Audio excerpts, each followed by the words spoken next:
प्रभु की स्तुति। आप इस चैनल को रोजाना सुनकर 1 साल में बाइबल पढ़ सकते हैं। Please subscribe and support. आज के बाइबल अध्याय। न्यायों की पुस्तक अध्याय 11। न्यायों की पुस्तक अध्याय 11। इप्तह नाम गिलादी बड़ा शूरवीर था और वह वेशा का बेटा था, और गिलाद से इप्तह उत्पन्न हुआ था। गिलाद की स्त्री के भी बेटे उत्पन्न हुए, और जब वे बड़े हो गए तब इप्तह को यह कहकर निकाल दिया कि तू तो पराई स्त्री का बेटा है, इस कारण हमारे पिता के घराने में कोई भाग न पाएगा। तब इप्तह अपने भाइयों के पास से भागकर तोब देश में रहने लगा, और इप्तह के पास लुच्चे मनुष्य इकट्ठे हो गए और उसके संग फिरने लगे। और कुछ दिनों के बाद अम्मोनी इस्राएलियों से लड़ने लगे। जब अम्मोनी इस्राएल से लड़ते थे तब गिलाद के वृद्ध लोग इप्तह को तोब देश से ले आने को गए और इप्तह से कहा, चलकर हमारा प्रधान हो जा कि हम अम्मोनियों से लड़ सके। इप्तह ने गिलाद के वृद्ध लोगों से कहा, क्या तुमने मुझसे बैर करके मुझे मेरे पिता के घर से निकाल न दिया था? फिर अब संकट में पड़कर मेरे पास क्यों आए हो? गिलाद के वृद्ध लोगों ने इप्तह से कहा, इस कारण हम अब तेरी ओर फिरे हैं कि तू हमारे संग चलकर अम्मोनियों से लड़े। तब तू हमारी ओर से गिलाद के सब निवासियों का प्रधान ठहरेगा। इप्तह ने गिलाद के वृद्ध लोगों से पूछा, यदि तुम मुझे अम्मोनियों से लड़ने को फिर मेरे घर ले चलो और यहोवा उन्हें मेरे हाथ कर दे, तो क्या मैं तुम्हारा प्रधान ठहरूंगा? गिलाद के वृद्ध लोगों ने इप्तह से कहा, निश्चय हम तेरी इस बात के अनुसार करेंगे। यहोवा हमारे और तेरे बीच में इन वचनों का सुनने वाला है। तब इप्तह गिलाद के वृद्ध लोगों के संग चला, और लोगों ने उसको अपने ऊपर मुखिया और प्रधान ठहराया, और इप्तह ने अपनी सब बातें मिस्पा में यहोवा के सन्मुख कह सुनाई। तब इप्तह ने अम्मोनियों के राजा के पास दूतों से यह कहलवा भेजा कि मुझे तुझसे क्या काम है कि तू मेरे देश में लड़ने को आया है? अम्मोनियों के राजा ने इप्तह के दूतों से कहा, कारण यह है कि जब इस्राएली मिस्र से आए तब अर्नोन से यब्बोक और यरदन तक जो मेरा देश था उसको उन्होंने छीन लिया, इसलिए अब उसको बिना झगड़ा किए फेर दे। तब इप्तह ने फिर अम्मोनियों के राजा के पास यह कहके दूत भेजे कि इप्तह तुझसे यो कहता है कि इस्राएल ने न तो मोवाब का देश ले लिया और न अम्मोनिये का, वरन जब वे मिस्र से निकले और इस्राएली जंगल में होते हुए लाल समुद्र तक चले और कादेश को आए, तब इस्राएल ने एदोम के राजा के पास दूतों से यह कहला भेजा कि मुझे अपने देश में होकर जाने दे, और एदोम के राजा ने उसकी न मानी। इसी रीति उसने मोवाब के राजा से भी कहला भेजा, और उसने भी न माना, इसलिए इस्राएल कादेश में रह गया। तब उसने जंगल में चलते चलते एदोम और मोवाब दोनों देशों के बाहर बाहर घूमकर मोवाब देश की पूर्व ओर से आकर अर्नोन के इसी पार अपने डेरे डाले, और मोवाब के सिवाने के भीतर न गया, क्योंकि मोवाब का सिवाना अर्नोन था।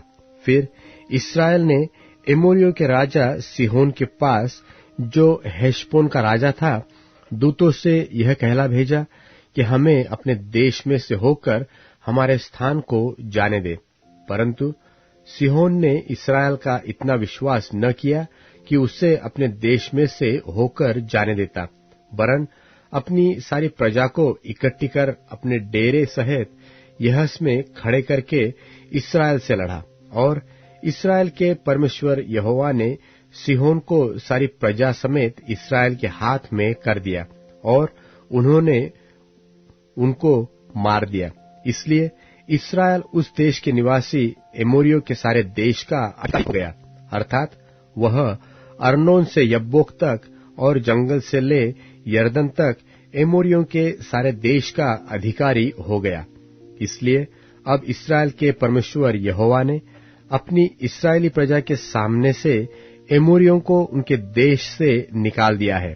फिर क्या तू उसका अधिकारी होने पाएगा?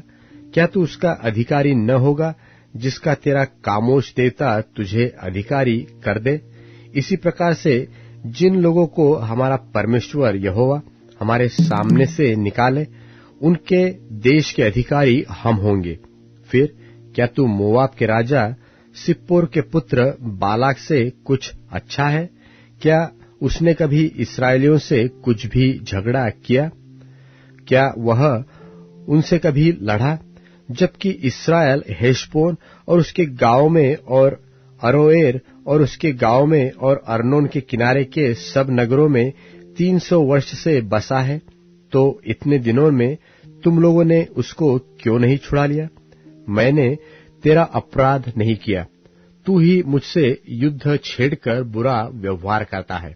इसलिए यहोवा जो न्यायी है, वह इस्राएलियों और अम्मोनियों के बीच में आज न्याय करे। तो भी अम्मोनियों के राजा ने इब्तह की ये बातें न मानी जिनको उसने कहला भेजा था। तब यहोवा का आत्मा इब्तह में समा गया और वह गिलाद और मनश्शे से होकर गिलाद के मिस्पे में आया और गिलाद के मिस्पे से होकर अम्मोनियों की ओर चला। और इब्तह ने यह कहकर यहोवा की मन्नत मानी कि यदि तू निसंदेह अम्मोनियों को मेरे हाथ में कर दे, तो जब मैं कुशल के साथ अम्मोनियों के पास से लौट आऊं, तब जो कोई मेरी भेंट के लिए मेरे घर के द्वार से निकले, वह यहोवा का ठहरेगा और मैं उसे होमबलि करके चढ़ाऊंगा। तब इब्तह अम्मोनियों से लड़ने को उनकी ओर गया और यहोवा ने उनको उसके हाथ में कर दिया और वह अरोएर से ले मिन्नीत तक जो 20 नगर है, वरन आबेल करामीम तक जीतते जीतते उन्हें बहुत बड़ी मार से मारता गया और अम्मोनी इस्राएलियों से हार गए। जब इब्तह मिस्पा को अपने घर आया, तब उसकी बेटी डफ बजाती और नाचती हुई उसकी भेंट के लिए निकल आई। वह उसकी एकलौती थी। उसको छोड़ उसके न तो कोई बेटा था और न कोई बेटी। उसको देखते ही उसने अपने कपड़े फाड़ कर कहा, हाय मेरी बेटी, तूने कमर तोड़ दी और तू ही मेरे कष्ट देने वाले में हो गई है, क्योंकि मैंने यहोवा को वचन दिया है और उसे टाल नहीं सकता। उसने उससे कहा, हे मेरे पिता, तूने जो यहोवा को वचन दिया है, तो जो बात तेरे मुंह से निकली है उसी के अनुसार मुझसे बर्ताव कर, क्योंकि यहोवा ने तेरे अम्मोनी शत्रुओं से तेरा पलटा लिया है। फिर उसने अपने पिता से कहा, मेरे लिए यह दिया जाए कि 2 महीने तक मुझे छोड़े रख, कि मैं अपनी सहेलियों सहित जाकर पहाड़ों पर फिरती हुई अपनी कुंवारीपन पर रोती रहूं। उसने कहा, जा। तब उसने उसे 2 महीने की छुट्टी दी, इसलिए वह अपनी सहेलियों सहित चली गई और पहाड़ों पर अपनी कुंवारीपन पर रोती रही। 2 महीने के बीतने पर वह अपने पिता के पास लौट आई और उसने उसके विषय में अपनी मानी हुई मन्नत को पूरा किया और उस कन्या ने पुरुष का मुंह कभी न देखा था। इसलिए इस्राएलियों में यह रीति चली कि इस्राएली स्त्रियां प्रतिवर्ष इब्तह गिलादी की बेटी का यश गाने को वर्ष में 4 दिन तक जाया करती थी। न्यायों की पुस्तक अध्याय 12। न्यायों की पुस्तक अध्याय 12। तब एप्रेमी पुरुष इकट्ठे होकर सापोन को जाकर इब्तह से कहने लगे कि जब तू अम्मोनियों से लड़ने को गया, तब हमें संग चलने को क्यों नहीं बुलवाया? हम तेरा घर तुझ समेत जला देंगे। इब्तह ने उनसे कहा, मेरा और मेरे लोगों का अम्मोनियों से बड़ा झगड़ा हुआ था, और जब मैंने तुमसे सहायता मांगी, तब तुमने मुझे उनके हाथ से नहीं बचाया। तब यह देखकर कि तुम मुझे नहीं बचाते, मैं अपने प्राणों को हथेली पर रखकर अम्मोनियों के विरुद्ध चला और यहोवा ने उनको मेरे हाथ में कर दिया। फिर तुम अब मुझसे लड़ने को क्यों चढ़ाए हो?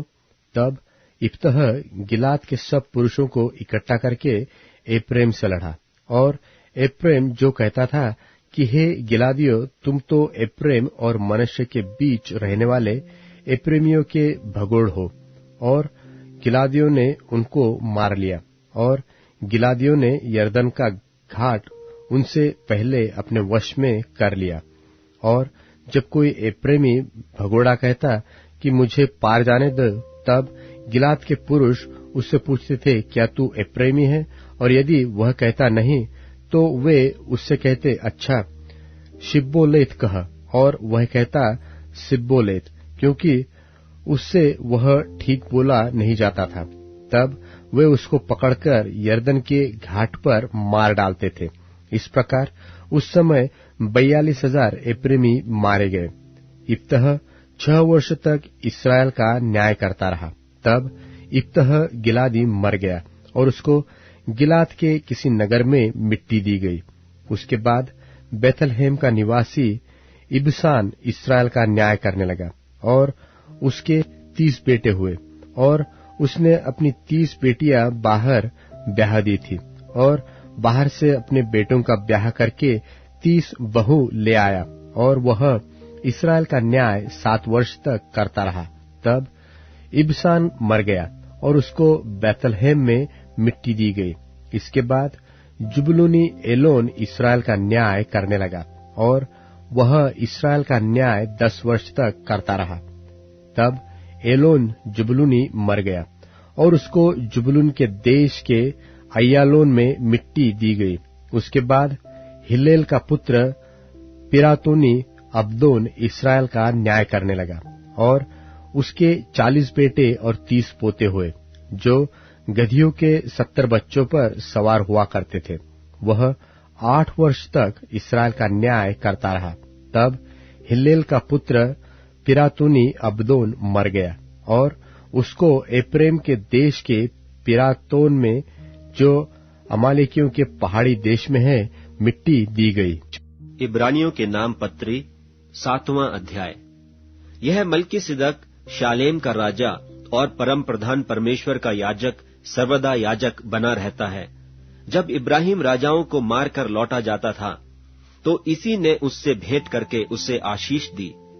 इसी को इब्राहिम ने सब वस्तुओं का 10वां अंश भी दिया। यह पहले अपने नाम के अर्थ के अनुसार धर्म का राजा और फिर शालेम अर्थात शांति का राजा है, जिसका न पिता न माता न वंशावली है, जिसके न दिनों का आदि है और न जीवन का अंत है, परंतु परमेश्वर के पुत्र के स्वरूप ठहरा। अब इस पर ध्यान करो कि यह कैसा महान था, जिसको कुलपति इब्राहिम ने अच्छे से अच्छे माल की लूट का 10वां अंश दिया। लेवी की संतान में से जो याजक का पद पाते हैं, उन्हें आज्ञा मिली है कि लोगों अर्थात अपने भाइयों से, चाहे वे इब्राहिम ही की देह से क्यों न जन्मे हों, व्यवस्था के अनुसार 10वां अंश लें। पर इसने, जो उनकी वंशावली में का भी न था, इब्राहिम से 10वां अंश लिया, और जिसे प्रतिज्ञाएं मिली थीं, उसे आशीष दी। और इसमें संदेह नहीं कि छोटा बड़े से आशीष पाता है। और यहाँ तो मरणहार मनुष्य 10वां अंश लेते हैं, पर वहाँ वही लेता है जिसकी गवाही दी जाती है कि वह जीवित है। तो हम यह भी कह सकते हैं कि लेवी ने भी जो 10वां अंश लेता है, इब्राहिम के द्वारा 10वां अंश दिया, क्योंकि जिस समय मल्कीसिदक ने उसके पिता से भेंट की, उस समय यह अपने पिता की देह में था। तब यदि लेवी याजक पद के द्वारा सिद्धि हो सकती है, जिसके सहारे से लोगों की व्यवस्था मिली थी, तो फिर क्या आवश्यकता थी कि दूसरा याजक मल्कीसिदक की रीति पर खड़ा हो और हारून की रीति का न कहलाए? क्योंकि जब याजक का पद बदला जाता है, तो व्यवस्था का भी बदलना अवश्य है। क्योंकि जिसके विषय में ये बातें कही जाती हैं कि वह दूसरे गोत्र का है, जिसमें से किसी ने वेदी की सेवा नहीं की, तो प्रगट है कि हमारा प्रभु यहूदा के गोत्र में से उदय हुआ है। और इस गोत्र के विषय में मूसा ने याजक पद की कुछ चर्चा नहीं की।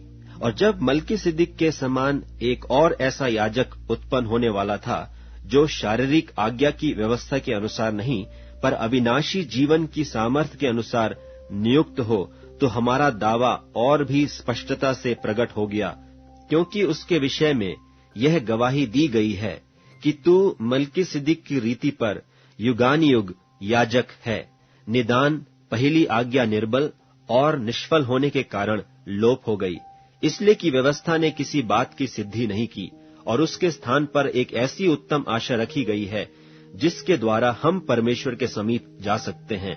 और इसलिए कि मसीह की नियुक्ति बिना शपथ नहीं हुई, क्योंकि वे तो बिना शपथ याजक ठहराए गए, पर यह शपथ के साथ उसकी ओर से नियुक्त किया गया, जिसने उसके विषय में कहा कि प्रभु ने शपथ खाई और वह उससे फिर न पछताएगा कि तू युगानुयुग याजक है। सो यीशु एक उत्तम वाचा का जामीन ठहरा। वे तो बहुत से याजक बनते आए, इसका कारण यह था कि मृत्यु उन्हें रहने नहीं देती थी, पर यह युगानुयुग रहता है। इस कारण उसका याजक पद अटल है। इसीलिए जो उसके द्वारा परमेश्वर के पास आते हैं, वह उनका पूरा पूरा उद्धार कर सकता है, क्योंकि वह उनके लिए विनती करने को सर्वदा जीवित है। सो ऐसा ही महायाजक हमारे योग्य था, जो पवित्र और निष्कपट और निर्मल और पापियों से अलग और स्वर्ग से भी ऊंचा किया हुआ हो। और उन महायाजकों की नाई उसे आवश्यक नहीं कि प्रतिदिन पहले अपने पापों और फिर लोगों के पापों के लिए बलिदान चढ़ाए, क्योंकि उसने अपने आप को बलिदान चढ़ाकर उसे एक ही बार निपटा दिया। क्योंकि व्यवस्था तो निर्बल मनुष्यों को महायाजक नियुक्त करती है, परंतु उस शपथ का वचन जो व्यवस्था के बाद खाई गई, उस पुत्र को नियुक्त करता है जो युगानुयुग के लिए सिद्ध किया गया है। इब्रानियों के नाम पत्री 8वां अध्याय। अब जो बातें हम कह रहे हैं, उनमें से सबसे बड़ी बात यह है कि हमारा ऐसा महायाजक है जो स्वर्ग पर महामहिमन के सिंहासन के दाहिने जा बैठा और पवित्र स्थान और उस सच्चे तंबू का सेवक हुआ, जिसे किसी मनुष्य ने नहीं वरन प्रभु ने खड़ा किया था। क्योंकि हर एक महायाजक भेंट और बलिदान चढ़ाने के लिए ठहराया जाता है, इस कारण अवश्य है कि इसके पास भी कुछ चढ़ाने के लिए हो। और यदि वह पृथ्वी पर होता तो कभी याजक न होता, इसलिए कि व्यवस्था के अनुसार भेंट चढ़ाने वाले तो हैं, जो स्वर्ग में की वस्तुओं के प्रतिरूप और प्रतिबिंब की सेवा करते हैं। जैसे जब मूसा तंबू बनाने पर था, तो उसे यह चेतावनी मिली कि देख, जो नमूना तुझे पहाड़ पर दिखाया गया था, उसके अनुसार सब कुछ बनाना। पर उसको उनकी सेवकाई से बढ़कर मिली, क्योंकि वह और भी उत्तम वाचा का मध्यस्थ ठहरा, जो और उत्तम प्रतिज्ञाओं के सहारे बांधी गई है। क्योंकि यदि वह पहली वाचा निर्दोष होती, तो दूसरी के लिए अवसर न ढूंढा जाता, पर वह उन पर दोष लगाकर कहता है कि प्रभु कहता है, देखो, वे दिन आते हैं कि मैं इस्राएल के घराने के साथ और यहूदा के घराने के साथ नई वाचा बांधूंगा। यह उस वाचा के समान न होगी जो मैंने उनके बाप दादों के साथ उस समय बांधी थी, जब मैं उनका हाथ पकड़कर उन्हें मिस्र देश से निकाल लाया, क्योंकि वे मेरी वाचा पर स्थिर न रहे और मैंने उनकी सुधि न ली। प्रभु यही कहता है। फिर प्रभु कहता है कि जो वाचा मैं उन दिनों के बाद इस्राएल के घराने के साथ बांधूंगा, वह यह है कि मैं अपनी व्यवस्था को उनके मनों में डालूंगा और उसे उनके हृदय पर लिखूंगा, और मैं उनका परमेश्वर ठहरूंगा और वे मेरे लोग ठहरेंगे। और हर एक अपने देश वाले को और अपने भाई को यह शिक्षा न देगा कि तू प्रभु को पहचान, क्योंकि छोटे से बड़े तक सब मुझे जान लेंगे, क्योंकि मैं उनके अधर्म के विषय में दयावंत हूंगा और उनके पापों को फिर स्मरण न करूंगा। नई वाचा के स्थापन से उसने प्रथम वाचा को पुरानी ठहराई, और जो वस्तु पुरानी और जीर्ण हो जाती है, उसका मिट जाना अनिवार्य है। भजन संहिता अध्याय 112। भजन संहिता अध्याय 112। यह की स्तुति करो। क्या ही धन्य है वह पुरुष जो यहोवा का भय मानता है और उसकी आज्ञाओं से अति प्रसन्न रहता है। उसका वंश पृथ्वी पर पराक्रमी होगा। सीधे लोगों की संतान आशीष पाएगी। उसके घर में धन संपत्ति रहती है और उसका धर्म सदा बना रहेगा। सीधे लोगों के लिए अंधकार के बीच में ज्योति उदय होती है। वह अनुग्रहकारी, दयावंत और धर्मी होता है। जो पुरुष अनुग्रह करता और उद्धार देता है, उसका कल्याण होता है। वह न्याय में अपने मुकदमे को जीतेगा। वह तो सदा तक अटल रहेगा। धर्मी का स्मरण सदा तक बना रहेगा। वह बुरे समाचार से नहीं डरता। उसका हृदय यहोवा पर भरोसा रखने से स्थिर रहता है। उसका हृदय संभला हुआ है, इसलिए वह न डरेगा, वरन अपने द्रोहियों पर दृष्टि करके संतुष्ट होगा। उसने उदारता से दरिद्रों को दान दिया। उसका धर्म सदा बना रहेगा और उसका सिंग महिमा के साथ ऊंचा किया जाएगा। दुष्ट इसे देखकर कूढ़ेगा, वह दांत पीस-पीस कर गल जाएगा। दुष्टों की लालसा पूरी न होगी। अब Amazon music, tune in, Spotify और YouTube म्यूजिक में उपलब्ध है। Please follow it.